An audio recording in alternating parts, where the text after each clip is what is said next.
नमस्कार दोस्तों, आप देख रहे हैं युग चरण। आइए जानते हैं 5 नवंबर की ताज़ा और बड़ी खबरें। आप इस वीडियो को कहां से देख रहे हैं कमेंट करके बताइए। साथ ही डेली अपडेट के लिए युग चरण चैनल को सब्सक्राइब कर लें। आज की पहली खबर है कि कानपुर में चुनाव डेट बढ़ने पर, सियासत उपचुनाव में मतदान की तारीख आगे बढ़ने पर भाजपा और सपा पार्टियां आमने सामने आ गई हैं। सपा विधायक अमिताभ वाजपेयी ने जहां भाजपा पर आरोप लगाया कि ये भाजपा का डर दिखाता है। भाजपा प्रदेश में 9 सीटें हार रही हैं। अत्याचार कम पड़ रहा है। सपाइयों का उत्पीड़न करने के लिए समय बढ़ाया गया है। ईवीएम मशीनों की सेटिंग पूरी नहीं हो पाई है, इसलिए तारीखें आगे बढ़ाई गई हैं।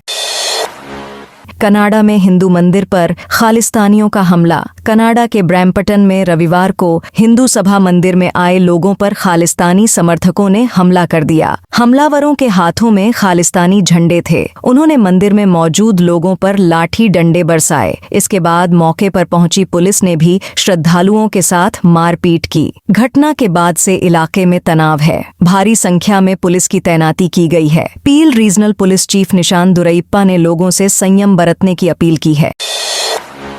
बीजेपी के बागी नेता गोपाल शेट्टी ने नामांकन वापस लिया।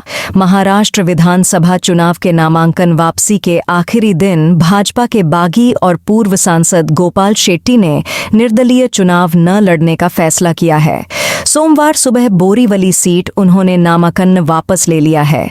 मीडिया रिपोर्ट्स के मुताबिक भाजपा के जनरल सेक्रेटरी विनोद तावड़े से मीटिंग के बाद शेट्टी ने नामांकन वापसी का फैसला लिया है। शेट्टी ने डिप्टी सीएम देवेंद्र फडणवीस से भी चर्चा की थी। धर्म परिवर्तन के खिलाफ बिल लाएगी राजस्थान सरकार। राजस्थान में लालच देकर और जबरन धर्म परिवर्तन के खिलाफ सरकार कानून बनाने की तैयारी कर रही है। भास्कर से बातचीत करते हुए प्रदेश के कानून मंत्री जोगाराम पटेल ने कहा है कि धर्म परिवर्तन बर्दाश्त नहीं होगा। अगले विधानसभा सत्र में इसके खिलाफ बिल लाया जाएगा। विधि विभाग धर्म परिवर्तन के खिलाफ बिल के ड्राफ्ट को फाइनल करने में जुटा हुआ है। उत्तराखंड, मध्य प्रदेश के धर्म परिवर्तन से जुड़े कानूनों की स्टडी की जा रही है।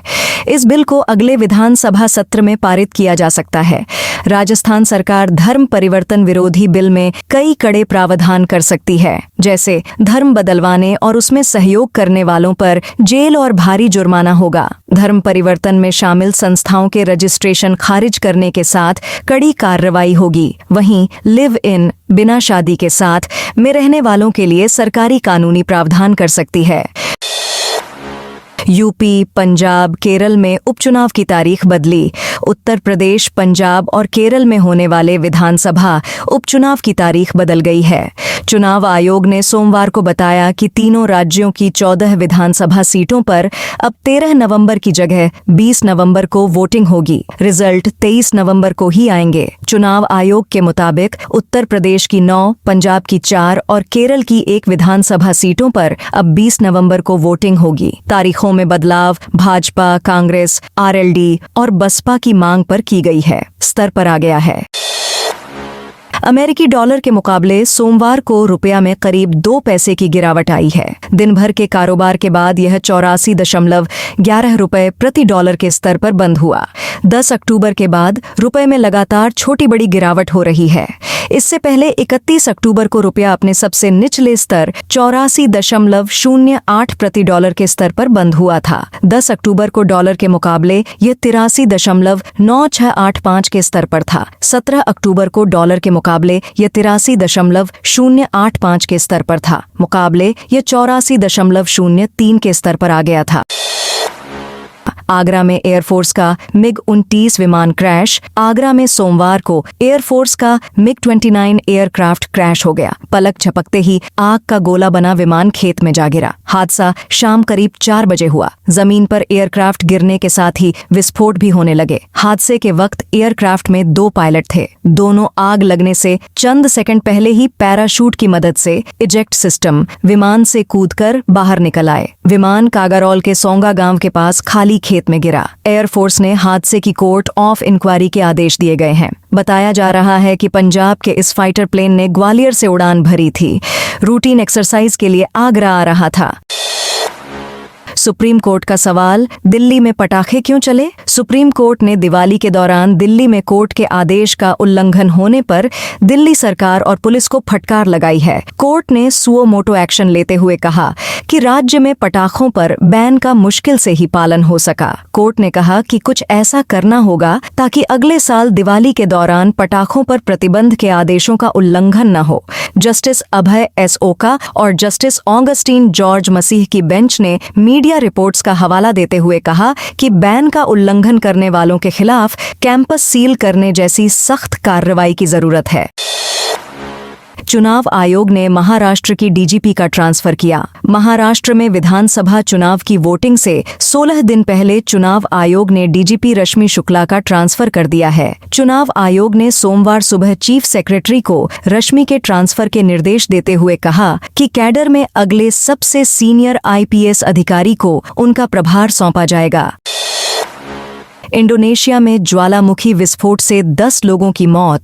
इंडोनेशिया के पूर्वी द्वीप फ्लोर्स में सोमवार को माउंट लियोटोबी लाकी लाकी ज्वालामुखी में विस्फोट में 10 लोगों की मौत हो गई। न्यूयॉर्क टाइम्स के मुताबिक वोल्केनो में रविवार 3 नवंबर को करीब 24 मिनट तक विस्फोट हुआ। इसके बाद यह रात भर कई बार फटा और सुबह करीब 6 बजे 300 मीटर की ऊंचाई तक राख का गुब्बार उठता नजर आया। ज्वालामुखी विस्फोट की वजह से दर्जनों भूकंप भी आए। फिलहाल इंडोनेशिया की सरकार ने और झटकों की आशंका जताई है। ज्वालामुखी फटने से 7 गांवों में रह रहे 10,000 लोगों को नुकसान हुआ है। इस दौरान कई घर भी जलकर राख हो गए। इलाहाबाद हाईकोर्ट के वकील हड़ताल पर। गाजियाबाद कोर्ट रूम में 29 अक्टूबर को वकीलों पर हुए लाठीचार्ज के मामले ने तूल पकड़ लिया है। इस घटना के विरोध में आज इलाहाबाद हाईकोर्ट के वकील हड़ताल पर हैं। हाईकोर्ट के बाहर वकीलों ने पुतला जलाया। गाजियाबाद के जिला जज को बर्खास्त करने की मांग की। विरोध प्रदर्शन को देखते हुए हाईकोर्ट के बाहर पुलिस फोर्स बढ़ा दी गई। एक दिन पहले यानी रविवार को यूपी बार काउंसिल ने विरोध प्रदर्शन का ऐलान किया था। यूपी बार काउंसिल के ऐलान के बाद इलाहाबाद हाईकोर्ट बार एसोसिएशन ने भी न्यायिक काम न करने की घोषणा कर दी। ऐसे में हाईकोर्ट में भी आज वकील कामकाज नहीं कर रहे हैं। 2025 तक आ सकता है जियो का IPO. Reliance industries limited RIL की टेलीकॉम यूनिट जियो अगले साल यानी 2025 तक आईपीओ ला सकती है, जबकि रिटेल बिजनेस के आईपीओ को कंपनी अब भी टाल सकती है। न्यूज एजेंसी रॉयटर्स ने मामले से परिचित लोगों के हवाले से अपनी एक रिपोर्ट में यह जानकारी दी है। एक्सपर्ट के अनुसार जियो का वैल्यूएशन $100 बिलियन से ज्यादा है। 202 पदों पर निकाली गई भर्ती के लिए कल यानी 5 नवंबर से आवेदन प्रोसेस शुरू होगा। इसमें 2159 पद लेक्चरर और 43 पद कोच के हैं। इसके लिए ऑनलाइन आवेदन ही लिए जाएंगे। भर्ती के लिए 4 दिसंबर की रात 12 बजे आवेदन किया जा सकेगा। ऑफलाइन आवेदन स्वीकार नहीं किए जाएंगे। एग्जाम डेट और सेंटर के बारे में बाद में सूचित कर दिया जाएगा। 24 विषयों के लिए निकाली लेक्चरर भर्ती में सबसे ज्यादा 350 पद हिंदी विषय के लिए है। तो दोस्तों, ये थी आज की बड़ी खबरें। आपने अभी तक युग चरण को सब्सक्राइब नहीं किया तो कर ले।